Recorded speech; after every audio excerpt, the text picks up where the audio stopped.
Hoje nós vamos falar deste tema de grande relevância em medicina de emergência, que é a parada cardiorrespiratória. A parada cardiorrespiratória dentro da unidade de emergência é extremamente frequente, é um dos temas mais catastróficos que existe. É das condições de pior prognóstico. Eu quero que, se possível, vocês me marquem e republiquem no Instagram para mim compartilhar e gravar esse momento com vocês, tudo bem? Vamos combinar assim, todo mundo tira uma fotinha de algum momento que vocês quiserem. Então, olha, a parada cardiorrespiratória, ela é definido vários protocolos de atuação em parada cardiorrespiratória. Ela é um evento extremamente frequente, um evento que tem uma morbimortalidade extremamente alta. A cada 10 pacientes que têm parada cardiorrespiratória, a média de 1 tem uma sobrevida normal do ponto de vista de cognição e funcionabilidade. Nos melhores centros, em média de 20 a 25% em paradas presenciadas. Então veja que é uma situação extremamente trágica. Ela é muito frequente, ela pode ocorrer fora do ambiente hospitalar e dentro dos ambientes hospitalares. Nós vamos ver que são formas diferentes de ocorrência ou de formas de PCR. O que eu preciso saber, professor? Nós vamos tentar ser bem didático hoje, apesar do atraso curto. A parada cardiorrespiratória, ela está dentro do grupo ou de eventos de doenças mais frequentes que possa levar ela e levar a principal causa de morte no mundo, que são as doenças cardiovasculares. Hipertensão arterial, acidente vascular isquêmica, doença aterosclerótica, todos são fatores que podem levar a parada cardiorrespiratória e sucessivamente a óbito. Então vamos começar a aula. A parada cardiorrespiratória é um dos eventos mais trágicos na medicina de emergência. Alta incidência, alta morbidade, alta mortalidade. Existem vários protocolos, nós vamos tentar discutir baseado em medicina de evidências. O protocolo que nós seguimos é o protocolo americano, da American Heart. Não é o mundo inteiro que segue o mesmo protocolo, isso tem que ficar bem claro. Oi? Seu slide não está sendo compartilhado. Não está? Não, senhor. Desculpa, então deixa eu voltar aqui. É bom você me alertar mesmo, então deu alguma coisa aqui, deixa eu compartilhar. E você vai me falar se deu certo ou não. Insira um ou mais e-mails, está pedindo o meu e-mail para compartilhar aqui. Não, isso daí é para outra coisa, Lucas. Pois é, como que eu compartilho aqui? Através do Zoom. Pois é, por meio do Zoom. Isso é por meio do Zoom. Pois é, mas não tá. Eu ponho aqui apresentar, ela não vai, ó. Não, isso daí é outra coisa dentro do Canva. O senhor vai pelo Zoom, pelo próprio Zoom, compartilha a sua tela. Clica no Zoom. Voltar aqui. Isso. Aqui. Isso. Vamos ver aqui, deixa eu voltar aqui. Aí você seleciona a tela que você quer e clica em Share. No canto inferior direito. Isso. Aqui em Share. Isso. Pronto. Aí eu vou compartilhar essa aqui. Exato. Agora eu acho que ela já está compartilhando. Pergunta pro pessoal. Tá, Vitor, certo agora?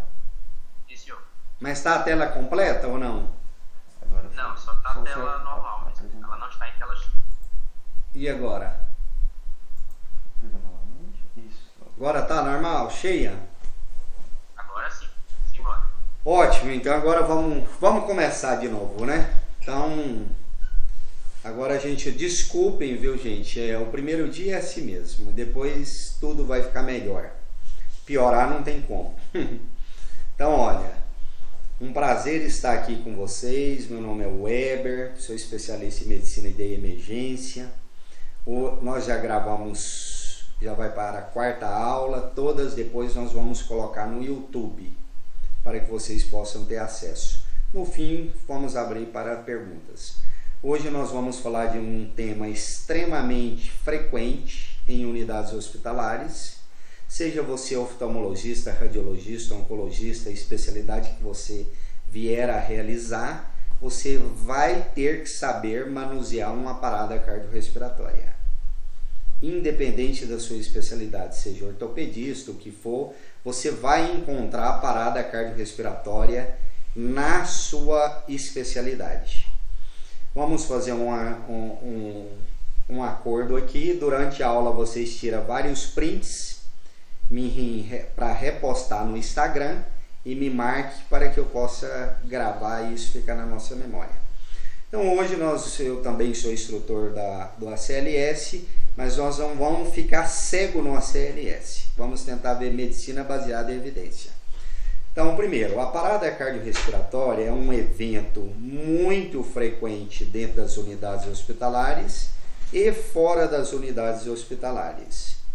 Fora das unidades hospitalares, a causa mais frequente de parada cardiorrespiratória são as síndromes coronarianas agudas, as doenças isquêmicas, as doenças cardiovasculares que levam a isso, diabetes, hipertensão, dislipidemia.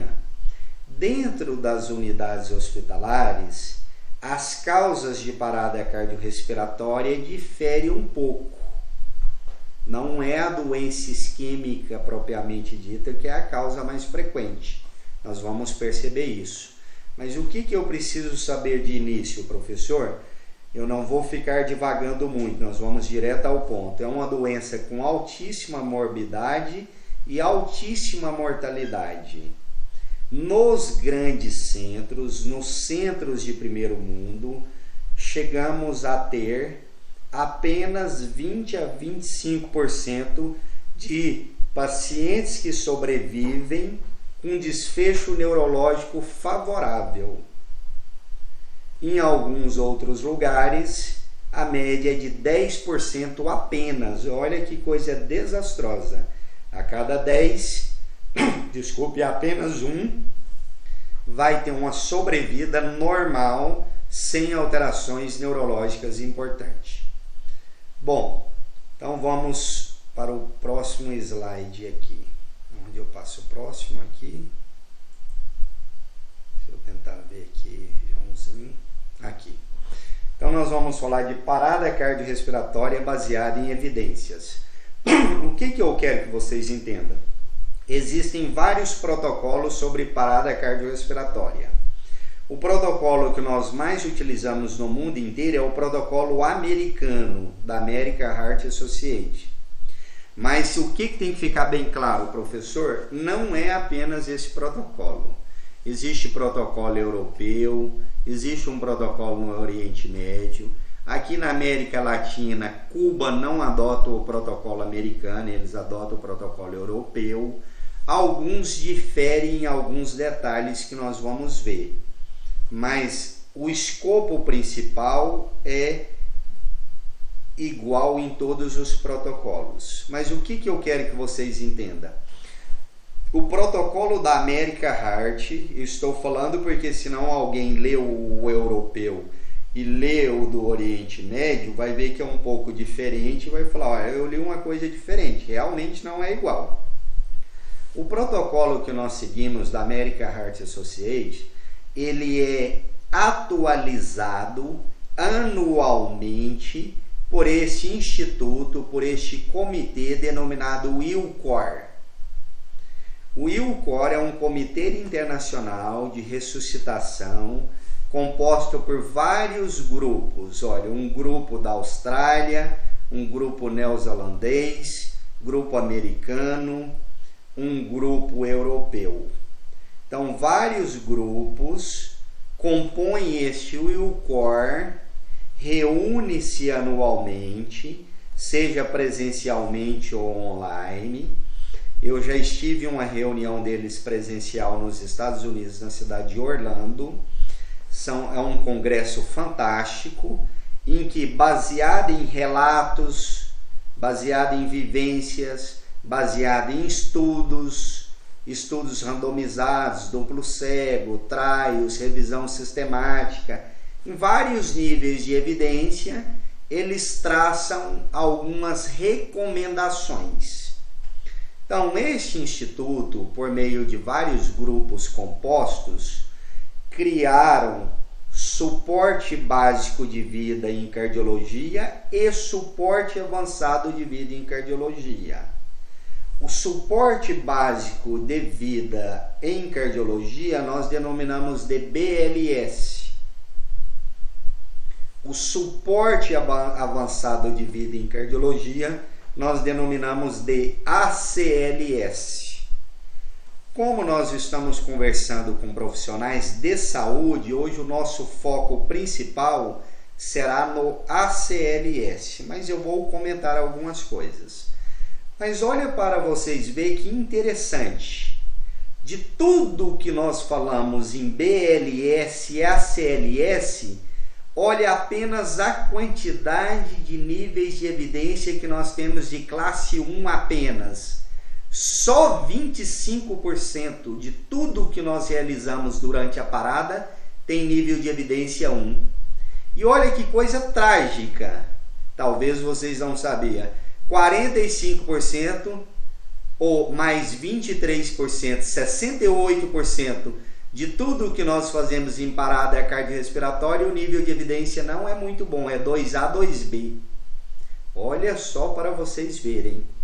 Então é um evento trágico, alta morbidade, alta mortalidade, e chega a ter 2% de que nós 7% de que nós realizamos na parada ou de que nós fazemos durante a parada, 7% não tem nenhum benefício ou traz dano para o doente.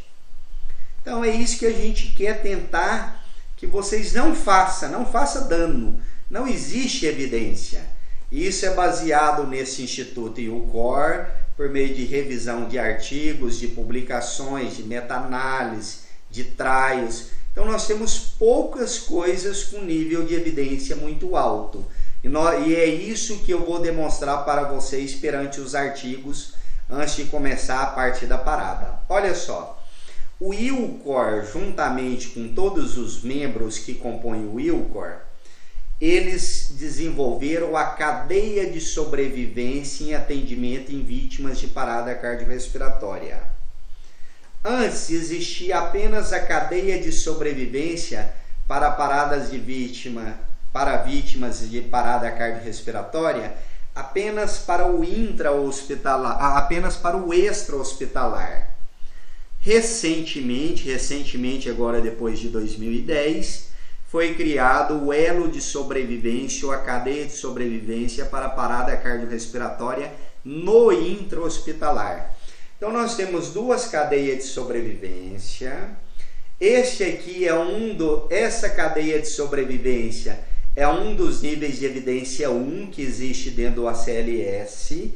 Eu vou demonstrar o artigo para vocês, onde no pré-hospitalar ou no suporte básico de vida, lá fora do hospital ou até dentro do hospital, a primeira coisa que eu faço é identificar a vítima parada, onde eu chego e chamo, senhor, não responde, não respira ou não tem pulso, o leigo não precisa identificar isso, eu chamo por ajuda com DEA e inicio o RCP. Agora, e depois eu começo o suporte avançado de vida, que é com a desfibrilação, cardiodesfibrilação, transporte a suporte pós-PCR. Já dentro do hospital, vocês prestem atenção nisso aqui, esse é o que mais me interessa. A cadeia de sobrevivência começa com vigilância e prevenção. Vocês vão ver o porquê. Olha só que interessante que esses estudos têm demonstrado para a gente ver. Primeiro, esse foi um artigo, um estudo de base populacional realizado nos Estados Unidos, que é o maior centro de estudos de parada cardiorrespiratória lá. E esse estudo demonstrou, ele provou que quando nós seguimos essa cadeia de sobrevivência, eu consegui diminuir a mortalidade dos pacientes ou melhorar a sobrevida. Se eu comparar 96 com 2006, olha a diferença que nós temos, tanto de mortalidade quanto de desfechos secundários desfavoráveis, comparando 96 com 2006, um N de paciência em 96 era 600, 98, desculpa, 2006, 1.200. Então, provaram cientificamente que a criação deste fluxograma de atendimento, que isso aí nada mais é que uma sistematização de atendimento, diminuiu a morbimortalidade dos pacientes vítimas de parada cardiorrespiratória. Ou seja, eu sistematizei o atendimento. Sistematizei como? Identifica a parada. Está parado ou tem sinais? Sim. Chama por ajuda com o DEA. Inicia RCP. No hospital, promoção e prevenção em saúde. Essa cadeia de sobrevivência vem reduzindo mortalidade. Olha só que interessante. Vamos ver aqui. Vou no intra, depois eu vou falar do extra-hospitalar. Todos esses estudos publicados em revistas de grande impacto, este aqui foi publicado na Critical Care Medicine em 94, ele demonstrou, por meio da análise de 150 paradas cardíacas, ele demonstrou que 99 pacientes, ou seja, 66% dos pacientes, apresentavam sinais e sintomas anormais até 6 horas antes da parada cardiorrespiratória. Olha que interessante. Isso nós temos que ficar de olho nisso aqui. 6 horas antes, dentro do hospital, antes de o indivíduo ter uma parada cardiorrespiratória, um colapso hemodinâmico total, o indivíduo apresenta sinais e sintomas que não foram identificados e nem o médico notificado, só foi avisado em 25% das vezes. Isso está naquele primeiro elo da cadeia de sobrevivência que eu mostrei aqui para vocês, ó. Vigilância em saúde. Ah, Weber, como que eu faço isso então dentro do meu hospital, sabendo que quase 70% dos pacientes apresentam sinais e sintomas antes de parar, por meio de um negócio que a American Heart recomenda, denominado time de resposta rápida.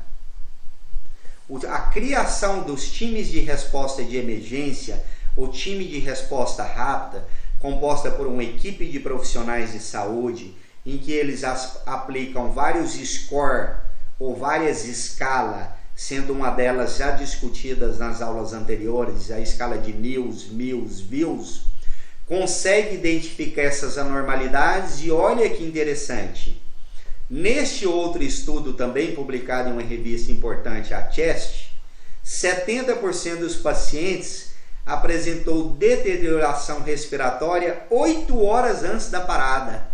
Então veja que interessante, disfunção respiratória é um marcador importante no paciente que está internado, que ele vai evoluir para a parada cardiorrespiratória nas próximas horas.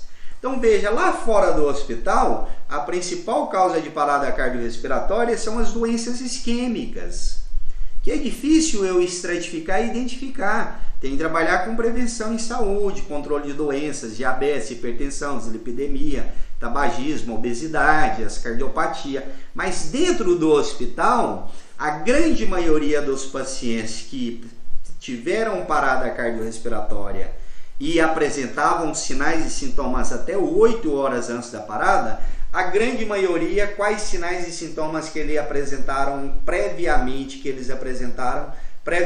antes da parada? 70% deterioração respiratória. Vou explicar de maneira simples, que aqui nós temos alunos desde o primeiro período até o último, até colegas médicos.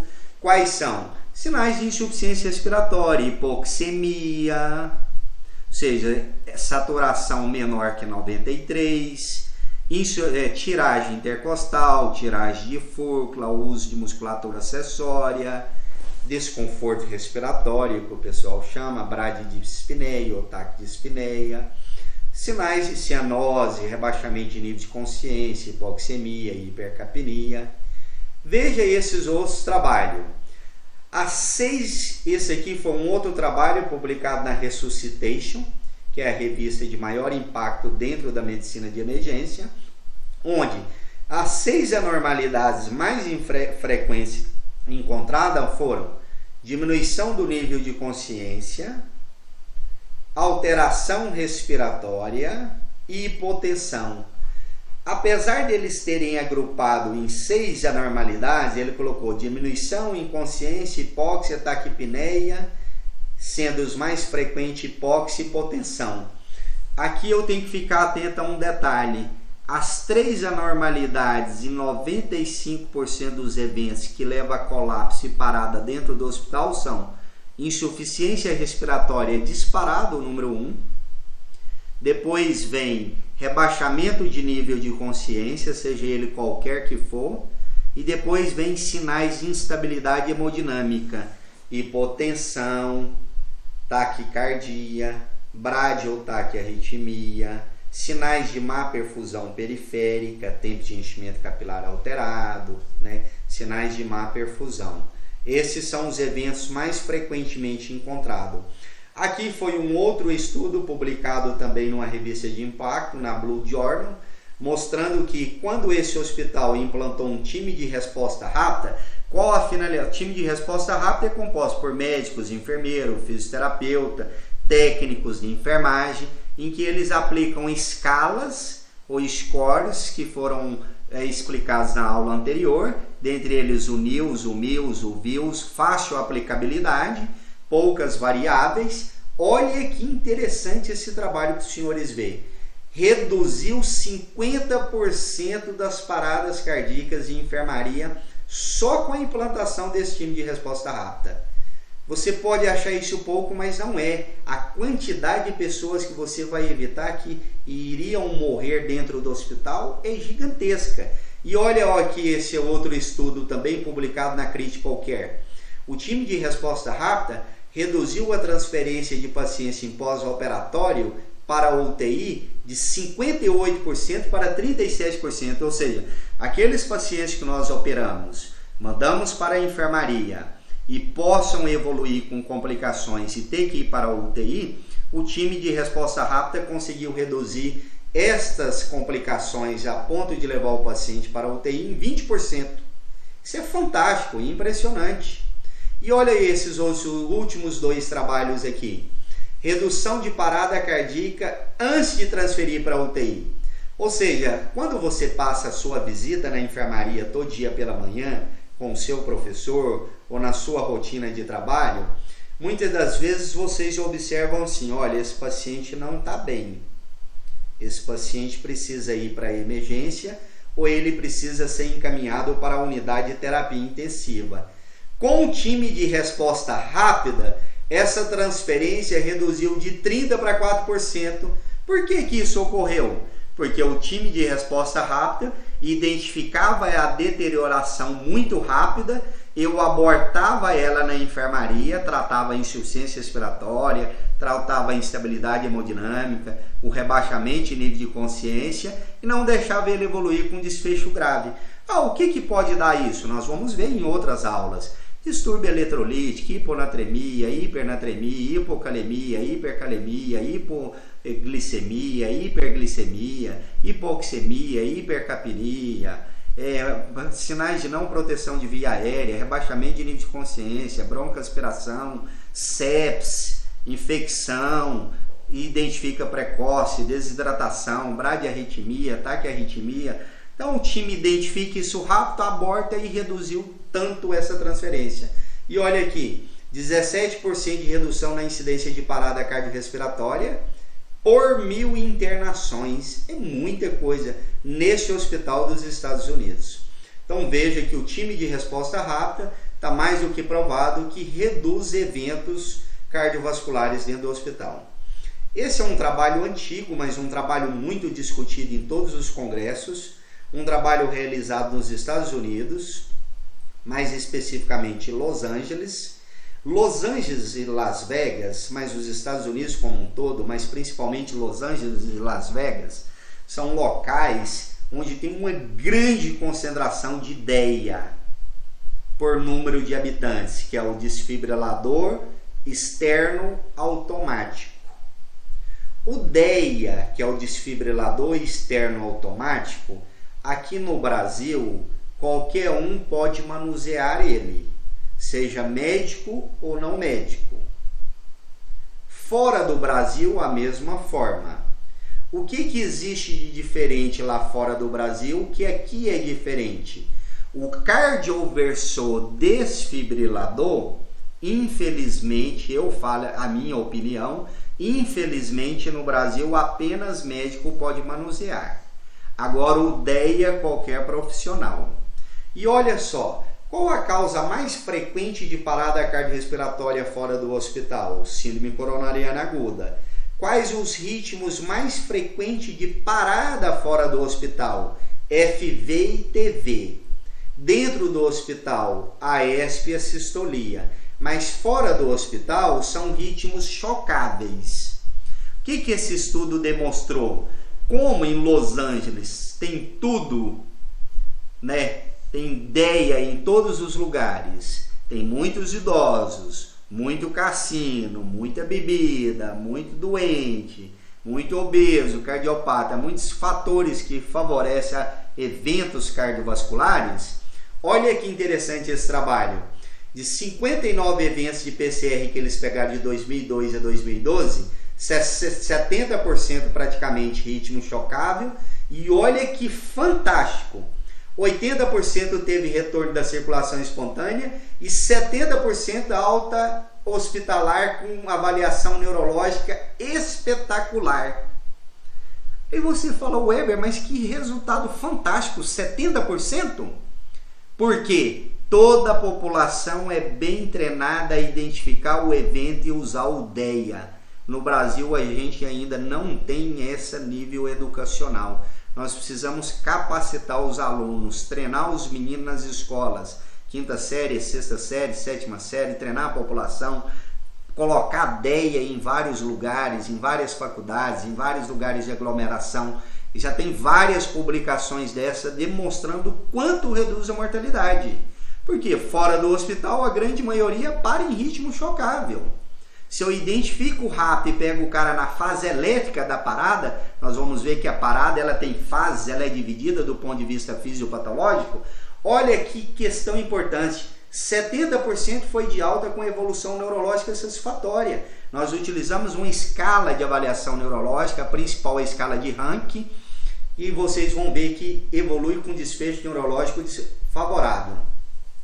Esse foi um outro trabalho demonstrando que a importância da ressuscitação cardiopulmonar, que também é um nível de evidência 1, é uma das poucas coisas. Então, olha, já vimos 3 coisas que tem nível de evidência 1 dentro da PCR, da parada cardiorrespiratória, que é a cadeia de sobrevivência, o time de resposta rápido, o cardiodesfibrilador implantável e agora a RCP.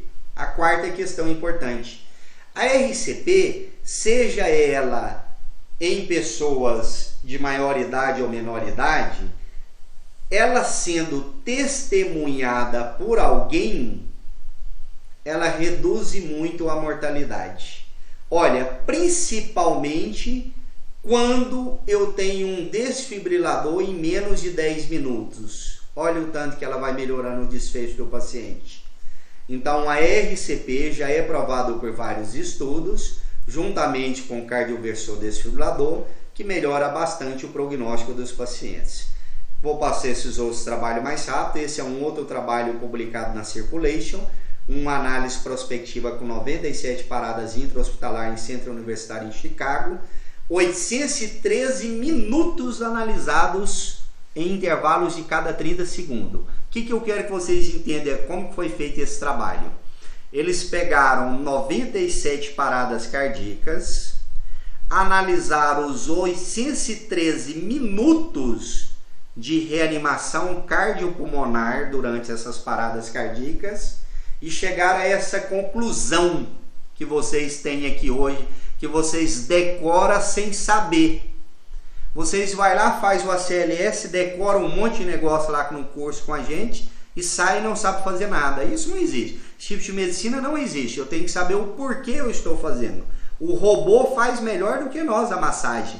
Hoje eu já tenho o Auto Pulse, que ele é tão bom quanto nós. Não teve diferença de mortalidade. E olha, Por que então que nós temos que fazer uma massagem de 100 a 120? Antes era de 80 a 100. A partir desse trabalho, ele demonstrou que eu tenho melhora do retorno. Esse ROSC significa retorno da circulação espontânea em inglês. Esse trabalho demonstrou que a frequência ideal com maior retorno de circulação espontânea, ela gira entre 100 e 120. Por isso que é recomendado pela AHA que o ritmo de compressões cardíacas seja entre 100 e 120 por minuto, porque existem trabalhos demonstrando, esse analisou 800 e poucos minutos, 97 paradas, mas nós temos outros trabalhos que eu vou mostrar que avaliou mais de 500 paradas, milhares de minutos, e ele demonstrou que quanto menor a frequência abaixo de 100, maior a mortalidade do paciente, menor o retorno da circulação espontânea. E quanto maior de 120, também é ruim. Nós vamos ver isso, que a profundidade é entre 5 e 6, frequência 100 a 120, tem que permitir o retorno do tórax. Por quê? Se eu não permito o retorno do tórax também, eu não dou tempo, e se a frequência está muito alta, nós vamos ver que tem repercussões importantes em enchimento ventricular, em perfusão coronariana. Por isso que essa frequência também não pode ser muito alta. Por meio desse estudo foi definido entre 100 e 120. Outro estudo importante que eu quero que vocês observem, passei 2 slides aqui, esse foi aquele estudo, em que ele demonstrou que a frequência tem que ficar entre 100 e 120, que é a melhor frequência para mim manter um enchimento coronariano, um enchimento diastólico, ou seja, um enchimento cardíaco importante, uma perfusão tecidual e melhora retorno de circulação espontânea. Esse outro trabalho aqui, veja que interessante esse trabalho aqui. Olha que legal esse trabalho. Esse trabalho, eles queriam avaliar os fatores que potencializavam a sobrevivência dos pacientes vítimas de parada cardiorrespiratória. E olha que interessante aqui, ó. Antes, capaz que vocês são muito novos, exceto eu e alguns colegas médicos que eu sei que está aqui na live, que são um pouco mais velhos, a gente lembra dessa época. Antes a parada cardiorrespiratória não era CABD, era ABCDE. Primeiro eu via via aérea, ver, ouvir e sentir. Depois, via se o tórax se expandia. Depois começava a RCP.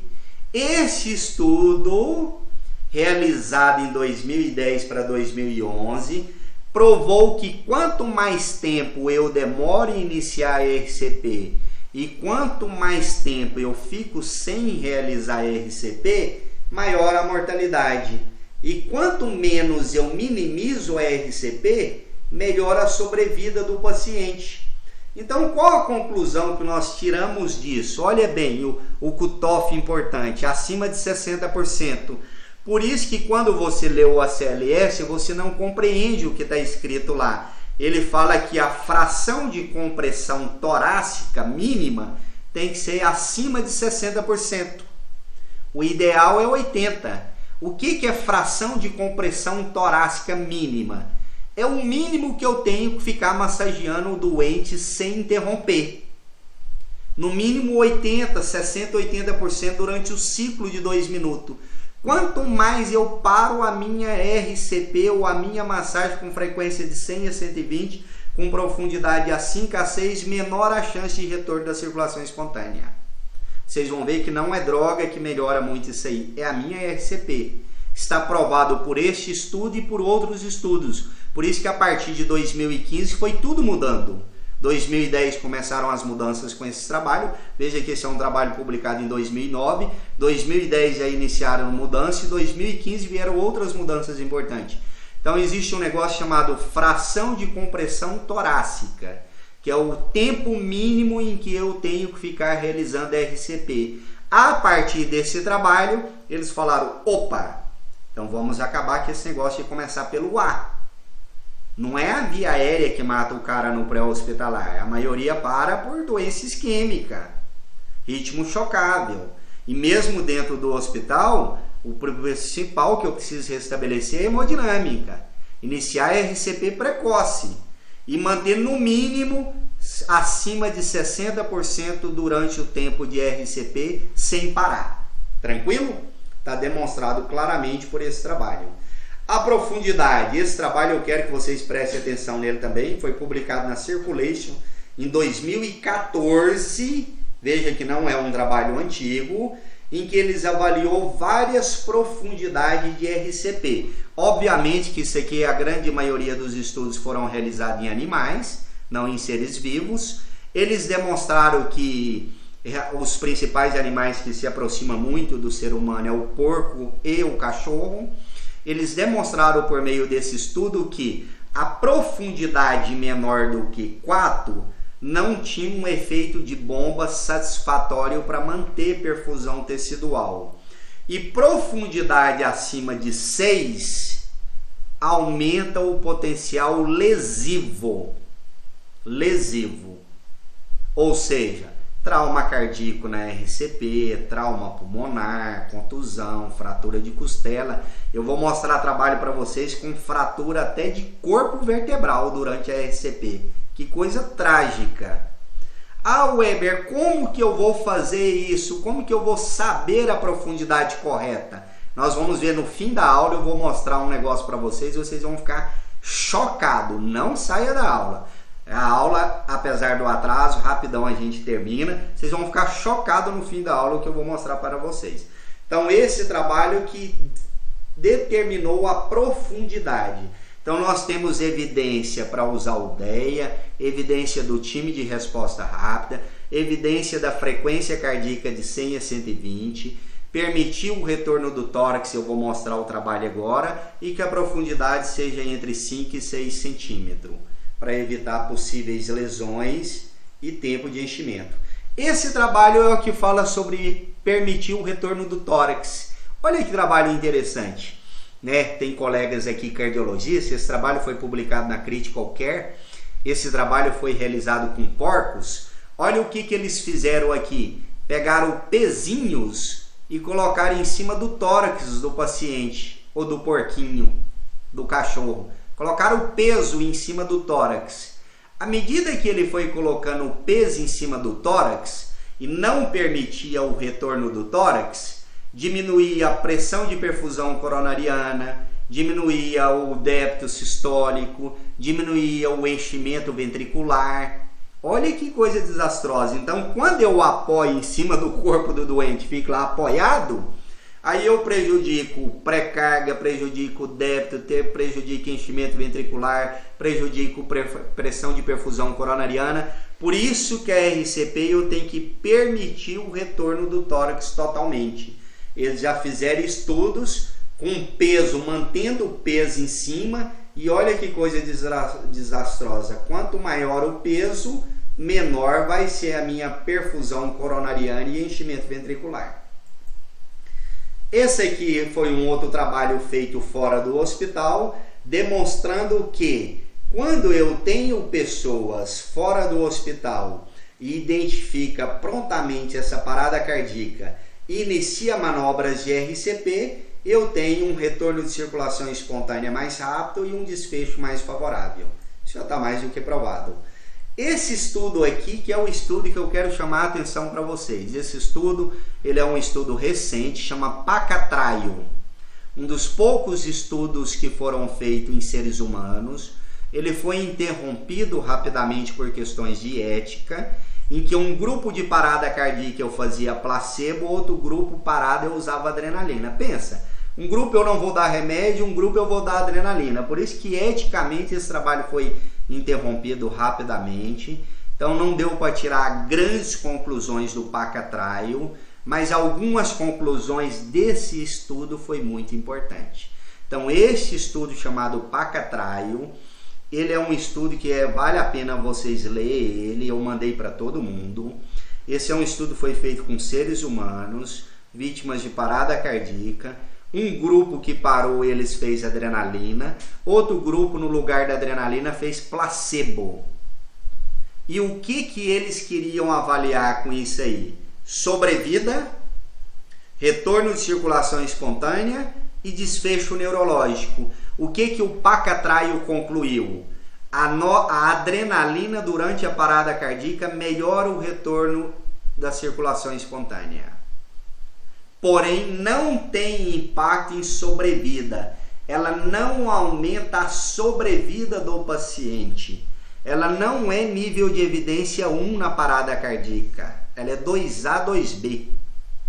Pasmem, a adrenalina não é nível de evidência 1. 2A, 2B e em unidade de terapia intensiva em pacientes em uso de droga vasoativa dose alta, noradrenalina.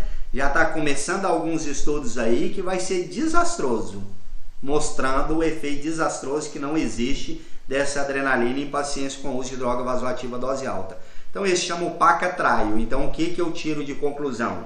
Nós vamos aprender o fluxograma já já. A adrenalina melhora o retorno de circulação espontânea, ela melhora um pouco o desfecho neurológico, mas não tem impacto na sobrevida. Ela não ganha anos em vida para o paciente durante a parada cardíaca. Isso ficou muito bem claro com esse Paca-Trial, apesar de ele ter sido interrompido. Aqui está o Paca-Trial, eu vou demonstrar ele rapidamente. Olha, o odds rate vocês vejam aqui extremamente favorável para retorno de circulação espontânea, com um retorno de circulação espontânea extremamente favorável, tanto em ritmo de FB-TV, mas aqui que eu queria chamar a atenção dos senhores, olha só. Em FV e TV, olha o odds ratio, 2. Em assistolia e AESP, vai para 7. Ou seja, em ritmos não chocáveis, a epinefrina tem melhor desfecho em retorno de circulação espontânea. Ah, Weber, então eu estou começando a entender que quando o paciente para em AESP, assistolia, eu faço adrenalina no primeiro ciclo.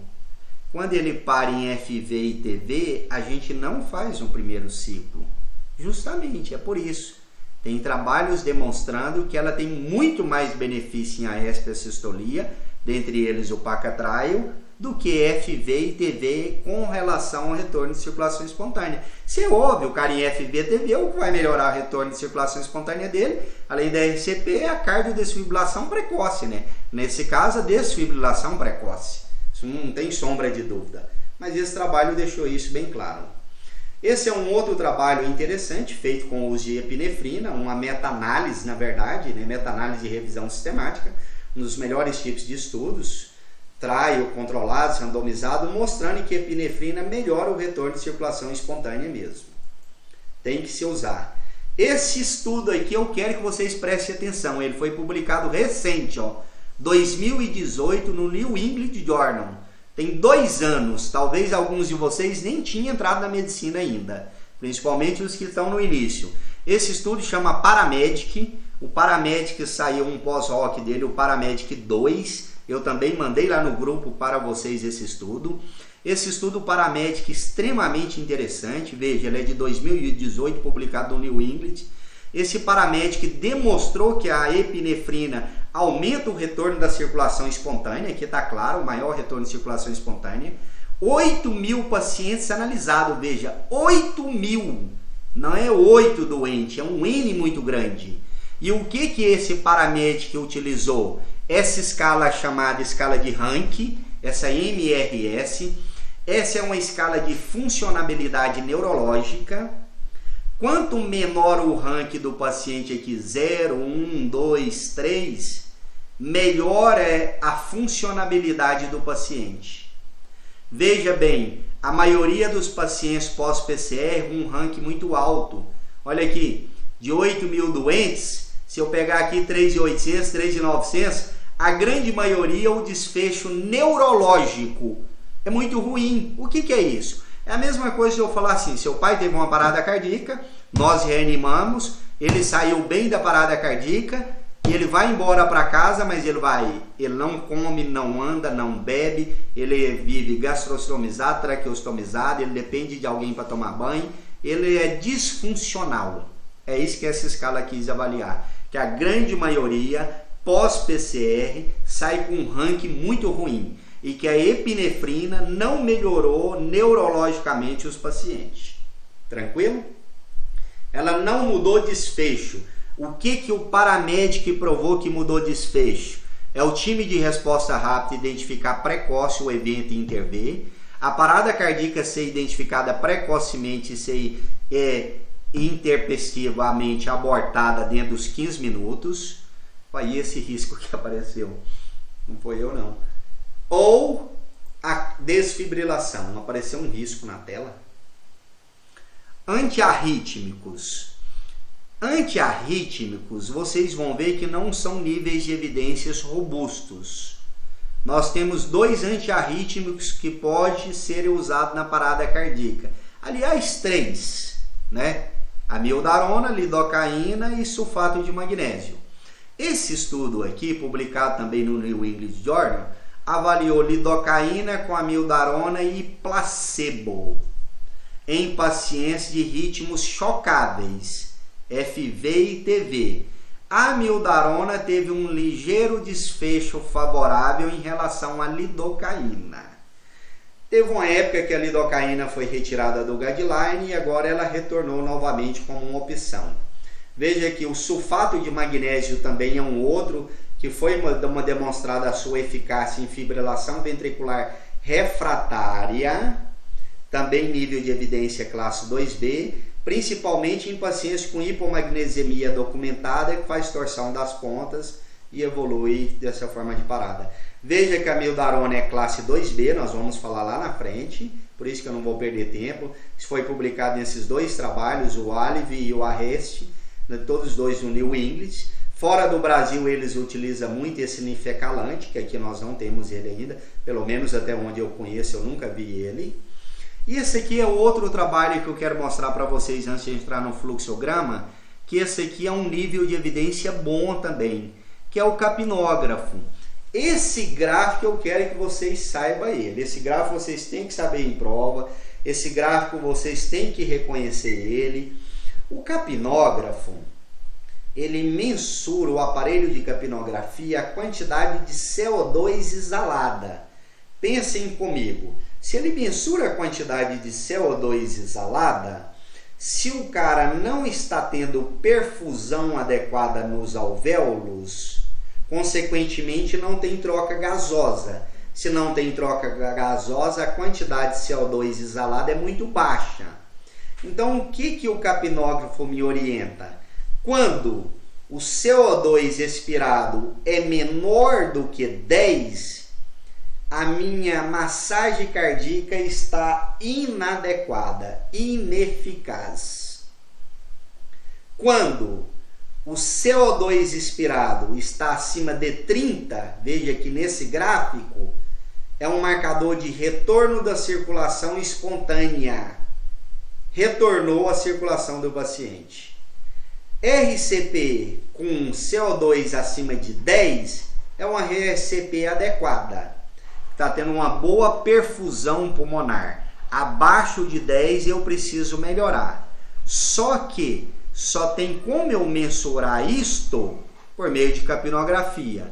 E só tem como eu colocar um capnógrafo se ele tiver com a via aérea avançada ou não. Um tubo orotraqueal, uma cânula de traqueostomia, ou cricotireoidostomia, ou um dispositivo supraglótico, apesar que a mensuração dá uma variação maior de erro, mas pode também uma máscara laríngea, um combitubo, um tubo laríngeo, tudo isso pode ser mensurado também. Então, o capnógrafo ele tem várias finalidades. Eu vou encerrar esse slide comentando. 1. Avaliar a qualidade da massagem cardíaca. Se abaixo de 10 é a qualidade ruim. 2. Avaliar retorno de circulação espontânea.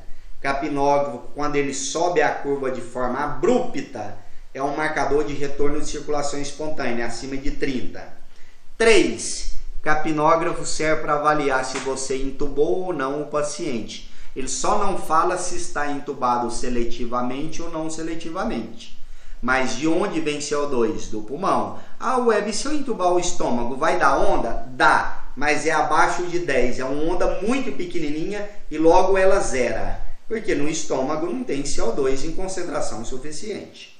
Então ela serve para avaliar a intubação, ela serve para avaliar a qualidade da massagem, avaliar retorno de circulação espontânea e o que veio de novo recomendado no guideline de 2015 e está saindo agora o de 2020 na recomendação dele, que agora saem os highlights, né, as atualizações anuais. O capnófilo como pode ser utilizado como preditor de encerramento das manobras de RCP. Quando? Quando eu tenho mais de 10 a 20 minutos de RCP com capnografia menor do que 10. É um preditor de prognóstico ruim que eu posso utilizá-lo para encerrar as manobras de RCP, mas não ele sozinho, tudo bem? Bom, próximo passo. Trombólise na RCP, tem nível de evidência bom? 2B, não é tão bom, é seguro. Veio esse estudo chamado Troika, em 2008, um estudo randomizado multicêntrico feito com tenecteplase, TNK, mais de 500 em cada braço, sem diferença na mortalidade e sem diferença na disfunção neurológica. Ou seja, eu posso trombolizar? Posso, mas teve diferença de mortalidade? O Troika mostrou que não.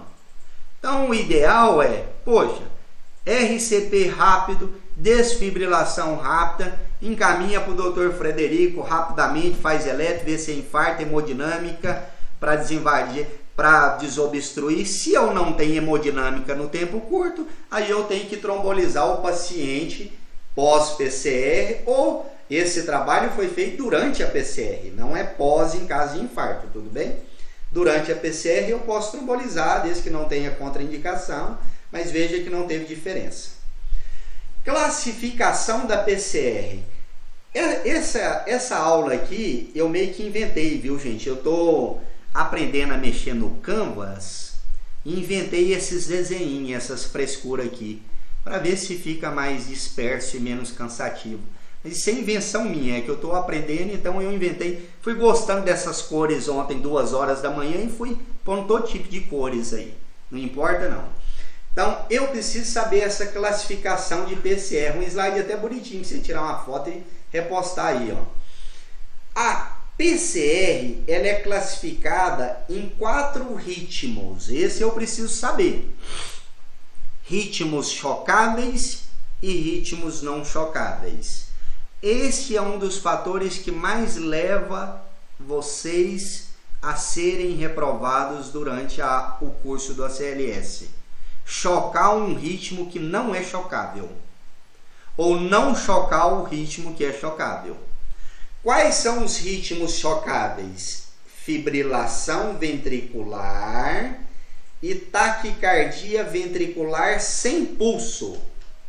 Então, sempre que eu ver um paciente com este ritmo, eu tenho que checar pulso. Não tem pulso, é uma parada em ritmo chocável.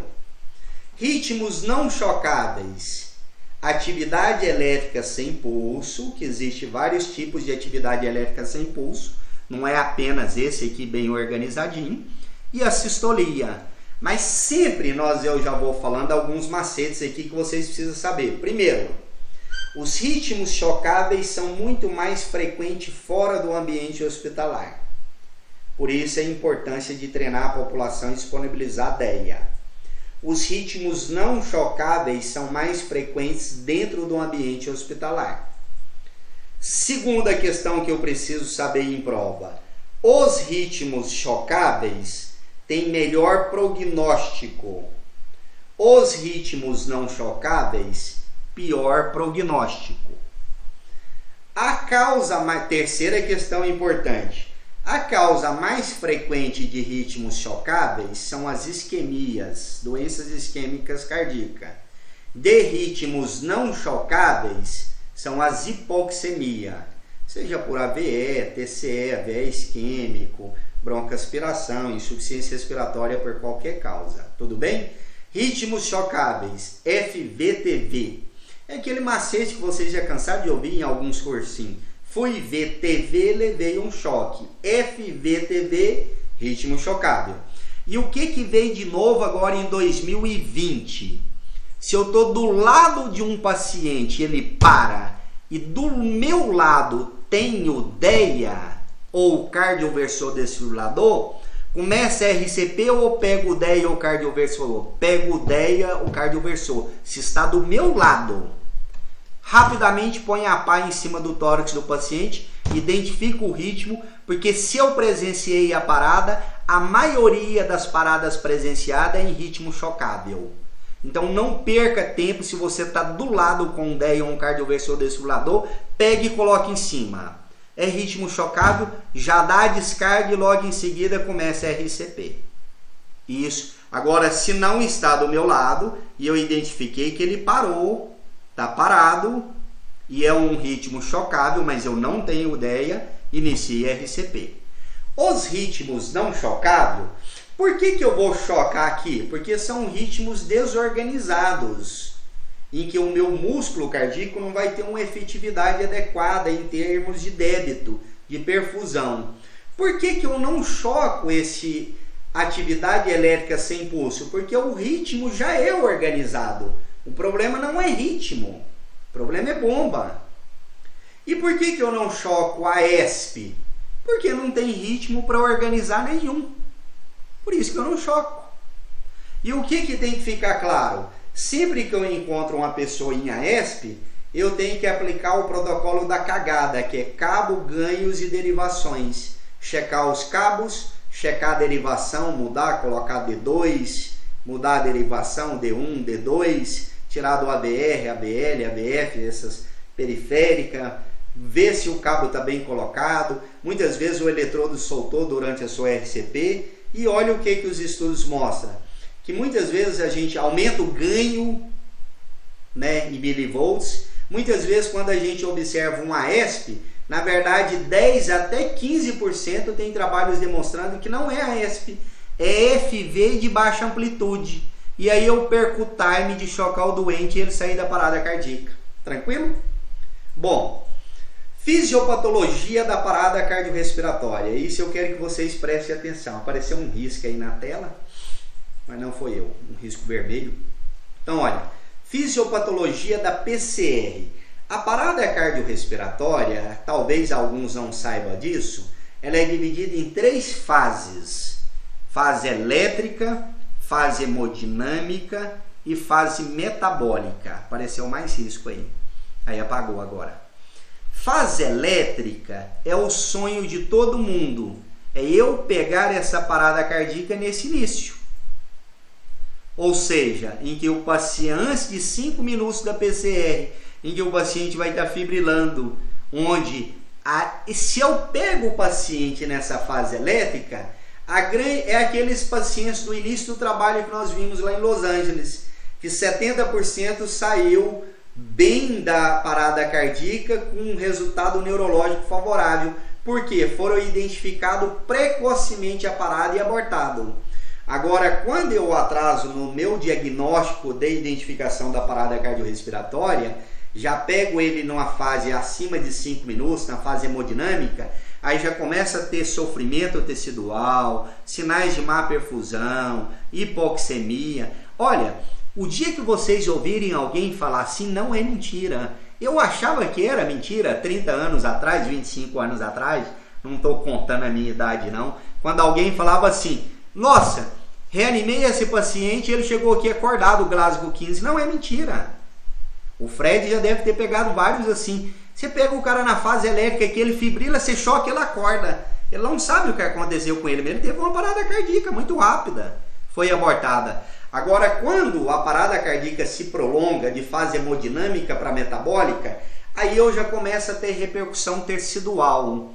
Baixa oxigenação tecidual, acidose metabólica, disfunção mitocondrial, disfunção da bomba sódio e potássio, hipoxemia, síndrome de reperfusão, encefalopatia hipoxisquêmica, injúria miocárdica. Aí o paciente tem um prognóstico pior. Mas por que eu preciso saber isso? Tem paciente que eu pego ele na fase elétrica, desfibrilo o doente, muitas vezes não preciso nem entubar. Ele chega a Glasgow 15 na emergência. Você até desacredita, fala, mas será que esse médico do SAMU está falando a verdade? Tá! É porque ele presenciou a parada, o cara fibrilou do lado dele. Ele desfibrilou, não precisou entubar, Aí não vai chegar no hospital e eu vou falar, pô, você parou, vou te entubar e agora nós vamos fazer controle de temperatura, hipotermia terapêutica. Pelo amor de Deus, para com isso. Então, quando a gente fala em controle direcionado de temperatura ou os cuidados pós-PCR que eu vou falar, eles são direcionados para esses pacientes aqui, ó, principalmente pacientes com PCR prolongada, em que o retorno da circulação espontânea demorou a ser realizado por demora na identificação ou por algum problema qualquer. Então, a parada cardíaca é dividida em fase elétrica, hemodinâmica e metabólica. Quanto mais tardiamente abortada, pior o prognóstico do paciente. Esse é o algoritmo do ABLS, eu vou passar ele bem rápido, que vocês já sabem. Lembra do algoritmo do ABLS? Que vem de Life Support Basic, ou seja, Basic, né? Suporte básico de vida. Isso foi criado para leigos, eu não vou perder muito tempo. Qual que é? Esse é um ponto chave, mas por que eu coloco ele? Porque dentro do hospital eu também preciso aplicar o BLS. Sem o BLS eu não vou ter um bom ACLS. O que é o BLS? Primeiro, identificar a parada. Identificou, chamar por ajuda, de preferência com o DEA. Identifica, chama por ajuda e, identificou, não responsivo, não respira ou está em gasp, chama por ajuda, de preferência com DEA, inicia RCP. RCP como, Weber? Compressão 100 a 120 por minuto, profundidade 5 a 6 centímetros. Se for leigo, não precisa ventilar. Obviamente, se está dentro do hospital, não vou perder muito tempo em leigo. Obviamente, se for leigo, eu posso até orientar ele algumas vezes, se ele for profissional da saúde, orientar a ventilar, mas leigo é só compressão mesmo, até chegar por ajuda, não tem que parar para fazer. Profissionais de saúde, o que tem de interessante? Existe aquele paciente, eu vou demonstrar para vocês, que identificou, chama por ajuda, inicia RCP, 100 a 120 compressões por minuto, fração de compressão torácica acima de 60, ou seja, no mínimo 60% do tempo fazendo massagem cardíaca, profundidade 5 a 6. Quando chega a assistência e tem uma via aérea definitiva ou avançada, aí eu faço uma ventilação a cada 6 segundos. Mas a minha ventilação na PCR não é prioridade, exceto em ritmos de AESP e assistolia, que nós vamos ver, e agora com Covid algumas mudanças que eu vou comentar com vocês. Esse aqui é o profissional de saúde quando ele estiver sozinho. Se o DEA está do lado, ele choca logo. Se está sozinho e o DEA não está, RCP. E o que tem de novo agora é que ele pode fazer isso aqui, 3 ciclos de 200 compressões. Posso fazer isso também. Bom, vou passar para a parte mais importante. Esse aqui é o guideline ou fluxograma, né, do BLS, em onde eu tenho um DEA. Inicia, identifica a parada, chama por ajuda, inicia RCP, chega o DEA, se é ritmo chocável, choca o doente, depois do choque, continua o RCP. Quanto tempo? Cada ciclo, 2 minutos. A cada 2 minutos, checa pulso e checa ritmo. Sem pulso, com ritmo chocável, choca novamente, continua o RCP, 2 minutos. Por que é recomendado trocar quem realiza RCP a cada 2 minutos? Se possível, porque se você estiver sozinho vai ter que ser só você. Porque a fração de compressão torácica já foi provada que a cada 2 minutos nos seres humanos ela diminui muito a eficácia, cai muito a fração de compressão torácica para baixo de 60%. Por isso que hoje está muito em voga o uso do autopulse, que é o aparelho que realiza RCP, ou massagem cardíaca externa, espontaneamente, de forma manual. Tem um videozinho lá no meu Instagram sobre isso.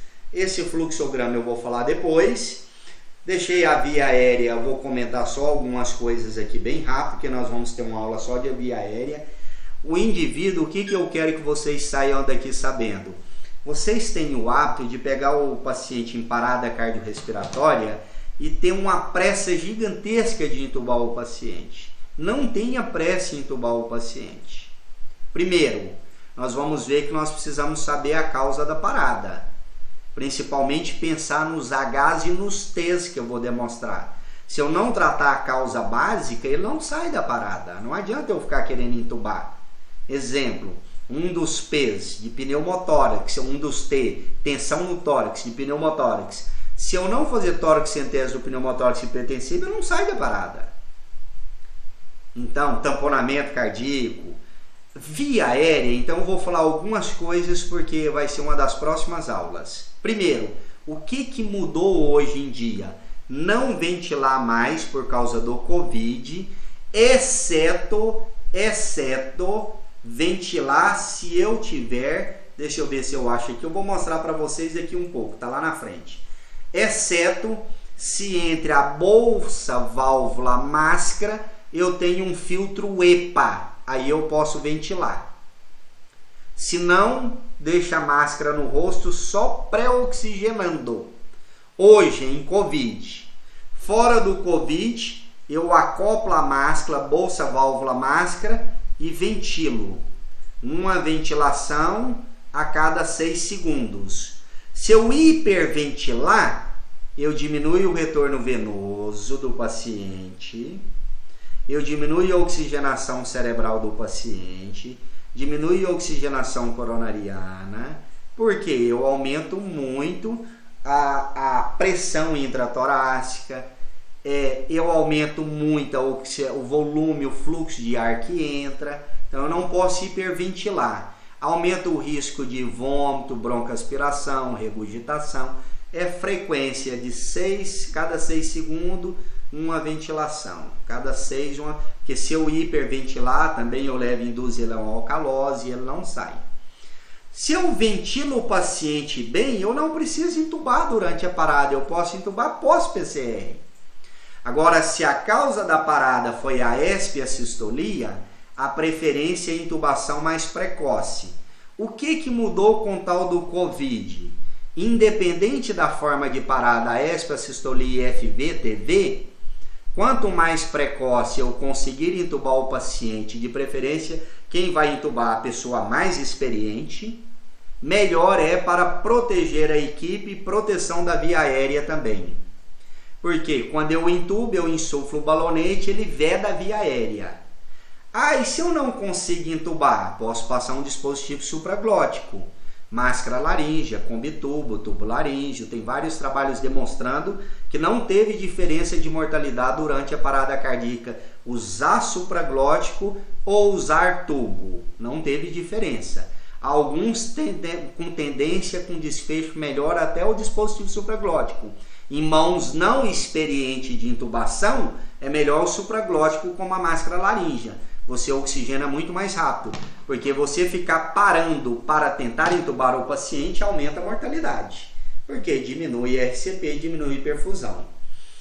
Terapia farmacológica e não farmacológica, eu vou tentar ser breve nisso aqui. A desfibrilação é um nível de evidência altíssimo em ritmos chocáveis, né? Nível 1A, em FV-TV.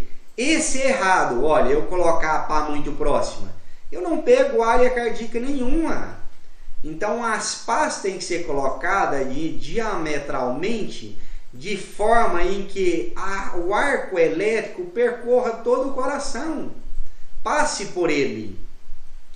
E as pás têm que ser bem fixas no tórax. Olha a mão dessa senhora. Então, os braços esticados e bem apoiados em cima do tórax. É óbvio que isso aí nós vamos praticar em laboratório, de habilidade especial. Mas a equipe tem que afastar, não pode ficar ninguém encostada. A carga vai ser máxima, se for monofásico 360 joules, se for bifásico 200 joules é o máximo. Carga máxima.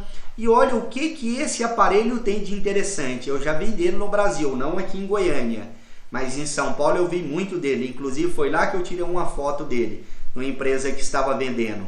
Olha essas pás, que interessante. Aqui eu tenho as duas pás. E tá vendo essa cruz aqui no meio? É onde eu posso fazer RCP. Eu não preciso parar minha RCP durante o choque. Olha que interessante. Eu fiquei até com medo o dia que eu vi isso no congresso. Falei, eu vou tomar um choque aqui e parar. Mas realmente não toma. A RCP é realizada aqui em cima dessa cruzinha. Então hoje nós já temos esse dispositivo que eu não preciso parar a RCP. Vou falar das drogas rapidamente. A epinefrina já está demonstrado que ela melhora o retorno da circulação espontânea, mas não tem melhora em desfecho neurológico e nem de mortalidade. Quando que eu faço epinefrina? Tanto em ritmos de FV-TV quanto a espiassistolia, mas aqui eu vou dar 2 macetes para vocês. Primeiro, a dose é 1 mg em bolos, 1 mg em bolos, um adulto. A espiassistolia eu faço no primeiro ciclo, FV e TV após o primeiro choque. Eu não faço epinefrina ou adrenalina no primeiro ciclo. É feita a cada 3 a 5 minutos. Como o ciclo é 2 minutos, fica mais fácil você marcar a cada 2. Então pense assim, a espiassistolia, o que eu vou fazer? RCP no primeiro ciclo você já faz adrenalina. RCP 2 minutos. 2 minutos, checa pulso, checa ritmo. É a espiassistolia? RCP 2 minutos. Ciclo sim, ciclo não. Um ciclo eu faço, outro não. Um sim, um não. A espiassistolia só entra adrenalina de droga. Agora, FV-TV, o primeiro ciclo não entra adrenalina. Choque, depois adrenalina, depois choque, depois amiodarona, depois da amiodarona, aí sim, adrenalina, amiodarona, epinefrina, adrenalina, amiodarona, adrenalina, posso repetir a amiodarona 150. Aí depois só adrenalina, ciclo sim, ciclo não, ciclo sim, ciclo não. Ou seja, ritmo de FV-TV eu vou fazer a partir do segundo. Já tem um estudo grande, eu vou demonstrar para vocês que se fizer adrenalina no primeiro ciclo de ritmos chocáveis, tem pior retorno de circulação espontânea. Por isso, essa é a recomendação de não fazer adrenalina em ritmos chocáveis no primeiro ciclo. Esse é um erro importante, tá? Bom, estamos aproximando do fim. Esse é o estudo Paramedic, que mostrou melhora de retorno de circulação espontânea, mas não demonstrou melhora de sobrevida em 30 dias, 90 dias, e nem melhora de desfecho neurológico. Aqui está a escala de Rankin que eu já passei, o epinefre. Aqui, esse aqui eu queria mostrar esse slide.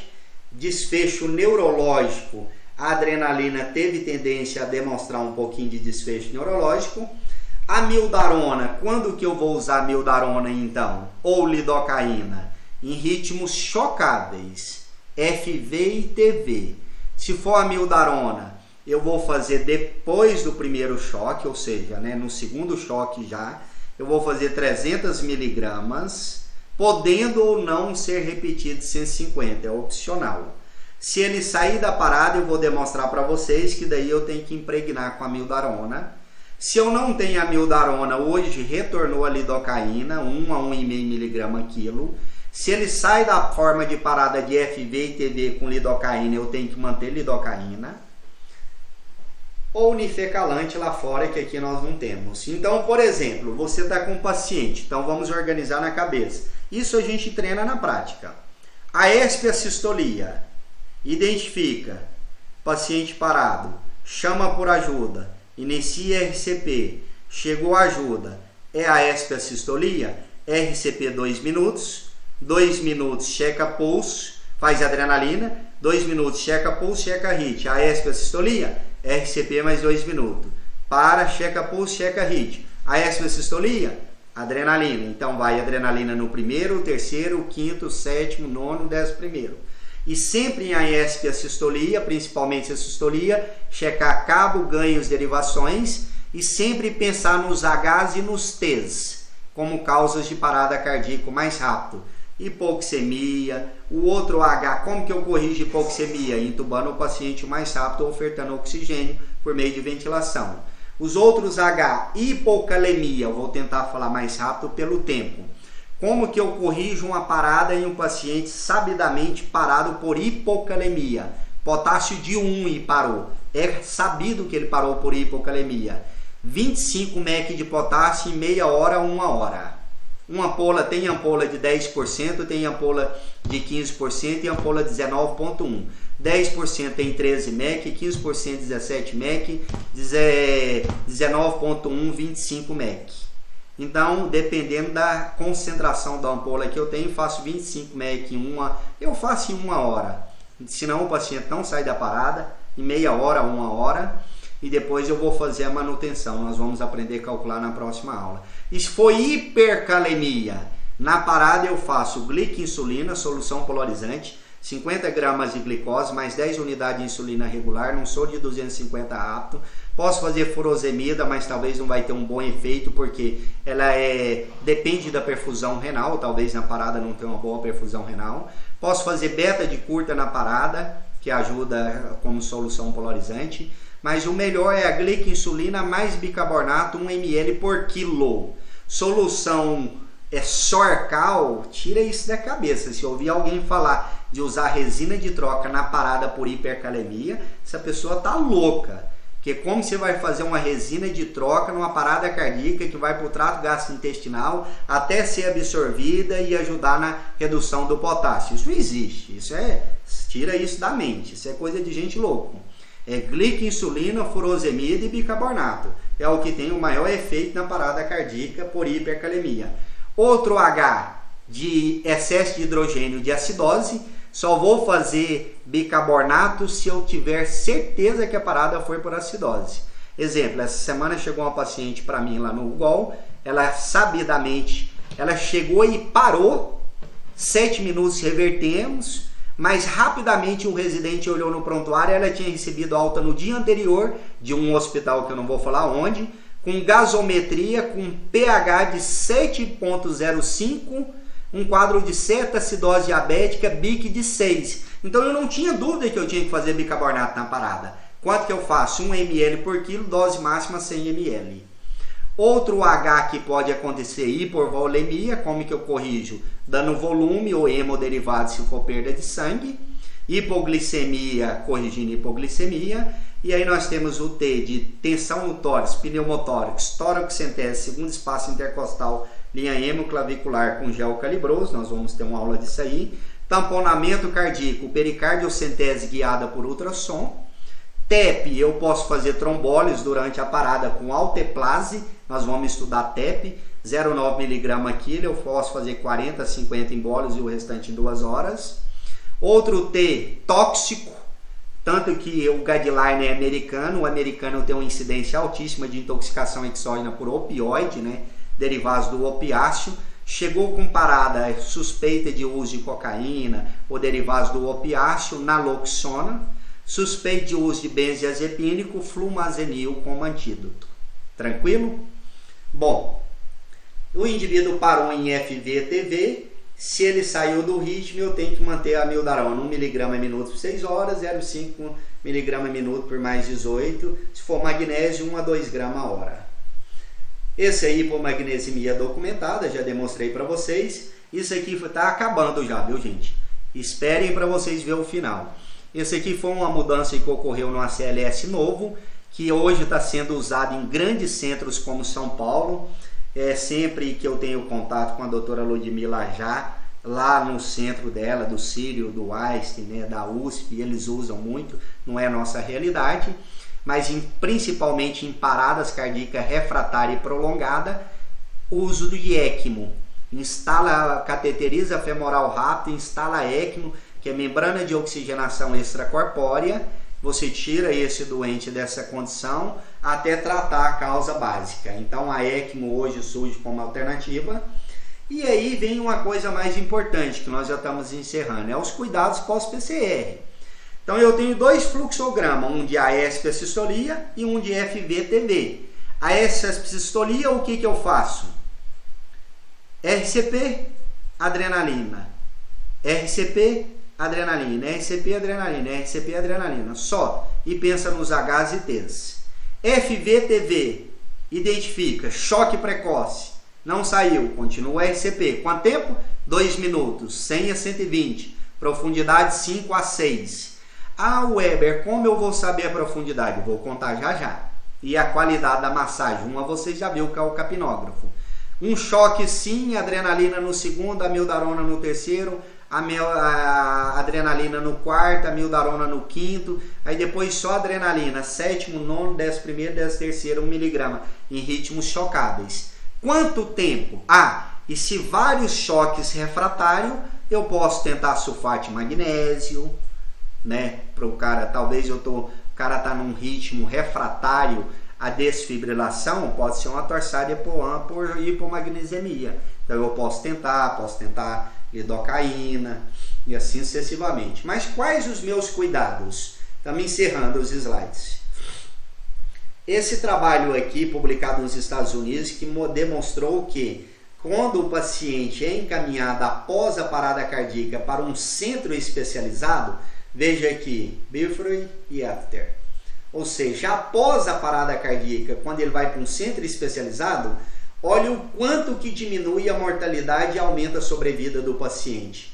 Por quê? Porque lá eu vou desencadear os cuidados adequados. Quais? Pós-PCR, quais são as minhas metas? Manter PAM maior ou igual a 65 a 100 milímetros, PVC entre 8 e 12, redução do lactato. Se eu achar necessário, principalmente for um quadro de sepsis, choque séptico ou choque cardiogênico, monitorar a saturação venosa central por meio de um balão, catéter de Swan-Ganz, ou saturação venosa mista, ou por meio de um acesso venoso central na jugular ou na subclávia. Manter hemoglobina, apesar de ser indeterminado, já tem vários estudos hoje provando que a hemoglobina nesses pacientes pós-PCR tem que ficar em torno, um hematócrito em torno de 30, né? Hematócrito no mínimo 30, então hemoglobina em torno de 9, 10, e débito urinário acima de 1 ml kg/h. Nós estamos acabando, sim, falta aí no máximo 7 minutinhos. A palavra-chave para aqueles que vão querer certificado porque participaram da aula é parada. Parada de parada cardíaca mesmo, parada. Esta é a palavra-chave, tudo bem? Então essas são as minhas metas pós-PCR e aqui eu quero que vocês prestem atenção nesse capnógrafo. Pós-parada cardíaca é recomendável deixar o CO2 em no máximo 40. Então o que eu tenho que utilizar pós-parada cardíaca? Então eu vou resumir para facilitar para você entender, porque meu intuito é que você saia daqui sabendo. Tirou alguém da parada cardíaca, se você pegou ele na fase elétrica, deu choque, ele acordou, ótimo.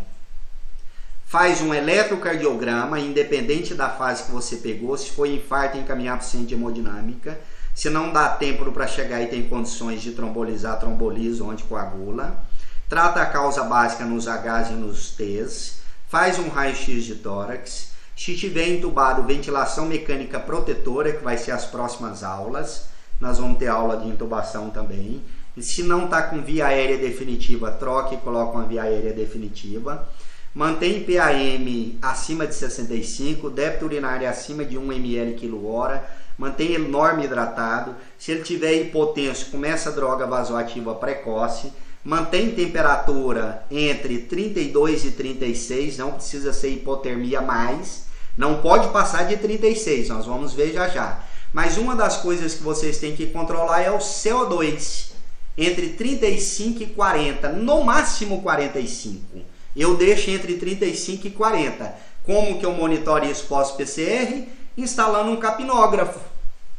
Porque o excesso de CO2 acima de 40, ele aumenta muito o fluxo sanguíneo cerebral. Acima de 45 piorou, aí que aumenta mais. E aumentando o fluxo sanguíneo cerebral, aumenta edema cerebral, aumenta a hipertensão intracraniana, aumenta a lesão neurológica. Por isso o controle de CO2 pós-PCR. Esse foi um estudo muito grande publicado em 2005, estamos encerrando, 3 minutos. Sobre hipotermia pós-PCR. Acreditava que pós-PCR, principalmente fase metabólica, eu fazer hipotermia no paciente nas primeiras 6 horas diminuía a mortalidade. Esse estudo publicado no New England em 2005. Aí veio um estudo muito grande, esse aqui chamado TTM, que comparou hipotermia com normotermia, ou seja, paciente entre 32 e 36 graus, se tinha ou não diferença, e esse estudo demonstrou que, olha só que interessante, mantém entre 32 e 36 graus, não teve diferença nenhuma de mortalidade. Então não tem necessidade de ficar colocando gelo em ninguém, congelando ninguém. Não pode passar de 36 graus. Ah, Weber, o cara saiu da parada, tá com 37. É febre para ele, tem que tratar. Ah, tá com 36,8, tem que tratar.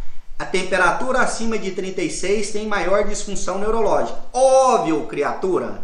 Não é aquele cara que você pegou na parada, fase de fibrilação ventricular, fase 1 e tirou. É aquele cara de fase hemodinâmica e metabólica. Como que eu vou diminuir? Esse é o estudo que demonstrou isso, que mantém até 36, não tem diferença nenhuma. E olha, qual é o grupo de parada que mais se beneficia com o controle de temperatura? Olha só, o grupo de FVTV. Manter sempre temperatura mais baixa. Como que resfria? O gelo, o soro gelado na veia, né, 4 graus, olha, 30 ml por quilo, ou essas mantas térmicas que a gente coloca no paciente, que aqui circula essa máquina e eu controlo a temperatura e aqui circula o líquido na temperatura que eu quero. Estamos encerrando. Quando eu faço controle de temperatura, o reaquecimento tem que ser lento, porque quando eu induzo uma hipotermia ou a temperatura abaixo de 35, ela dá tremor. Aqui preste atenção nesse slide, você pode memorizar e guardar isso. Tremor aumenta a mortalidade. Como que eu faço para acabar o tremor? Além de aquecer o paciente, sulfato de magnésio, 1 grama EV, em 15 a 20 minutos ele esquenta o doente. Ou, se ele estiver entubado, sedação e bloqueio neuromuscular. Porque os tremores, os shivers, aumentam a lesão neurológica. Ele pode fazer poliúria no reaquecimento, eu tenho que ter cuidado, senão ele faz uma hipovolemia e eu tenho que hidratar de acordo com as perdas. Ele faz distúrbio eletrolítico importante, hipocalemia, hipopotassemia, hipocalcemia, hipomagnesemia, hipofosfatemia, hiperglicemia, então eu tenho que ter cuidado nesse reaquecimento. E crise convulsiva, uso ou não anticonvulsivante? Não é recomendado. É recomendado o quê? É sabido que nas paradas cardíacas prolongadas, acima de 10 minutos, tem grande chance dos pacientes que acordam comatoso, mais de 10% estarem em estados convulsivo não epilético. A palavra-chave é parada. Palavra-chave, parada, de parada cardíaca. Estamos encerrando a aula. O uso do eletroencefalograma. Então eu tenho que fazer um eletroencefalograma pós-PCR daqueles pacientes que permanecem comatosos. É obrigatório.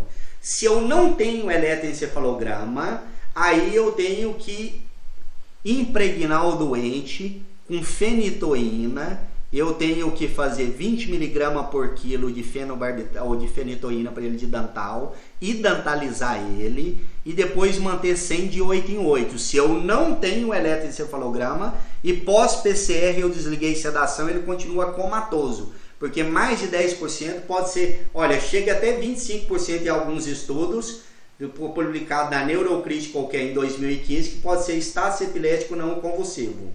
A glicemia tem que manter entre 110 e 240. A oxigenoterapia, aqui está o slide que eu prometi para vocês mostrar, mas o essencial é o último agora. Eu posso ventilar em tempo de Covid? Pode. Isso aqui foi publicado agora pela AHA, American Heart Association. Desde que entre o tubo e a bolsa válvula tem esse filtro chamado filtro EPA. Ventilação nós vamos ver depois. Olha aqui por que eu não posso dar muito oxigênio para o doente. Porque quando eu dou muito oxigênio, eu tenho mais de 30 estudos no meu arquivo, eu posso mandar para vocês, mostrando que a hiperóxia, olha, uma meta-análise e revisão sistemática, mostrando que a hiperóxia tem efeito hemodinâmico importante, diminui fluxo sanguíneo coronariano, aumenta a hipertensão pulmonar, diminui débito cardíaco, aumenta a resistência vascular, tem desfecho neurológico pior, excesso de oxigênio é tóxico, eu tenho que manter uma PO2, não posso manter FiO2 100% por longo período. Prognóstico pós-PCR, quem que tem o prognóstico ruim pós-PCR? Lembra que o prognóstico já é ruim por si só, média de 10 a 20% sobrevive, dos que chegam no pronto-socorro parado, dos que param no hospital, a média de 10 a 15% também. Quando a parada é presenciada com DEA, pode chegar até 50% de sobrevida. Mas quais são os parâmetros de prognóstico? Ruim. Reflexo pupilar ausente maior que 72 horas pós-PCR. Estado de mal convulsivo presente. Redução acentuada na tomografia da relação branca-relação cinzenta. E estados de mal epilético refratário. São estados de péssimo prognóstico. Esse vídeo eu quero que vocês vejam ele. Assistam esse vídeo, por favor. But Holland comes in for a pit stop. Time to refuel and change tires. Lou Moore himself changes the tires. Only 4 crew members, including the driver, are allowed to work on the car. It's a tense time. Holland stays in his seat, anxious to get away. Let's watch.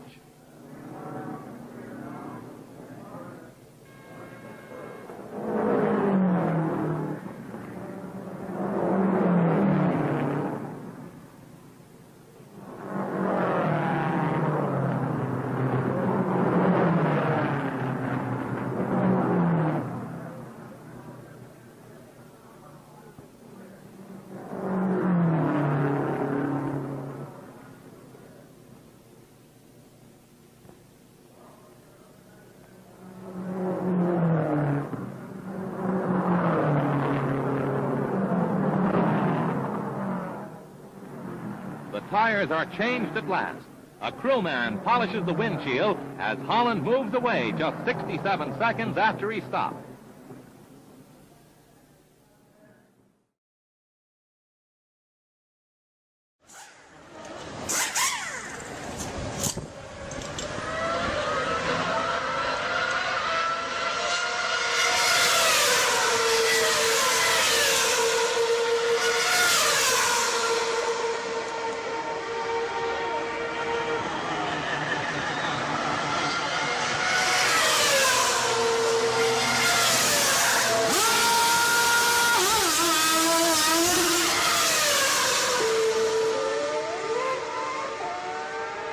Perceberam?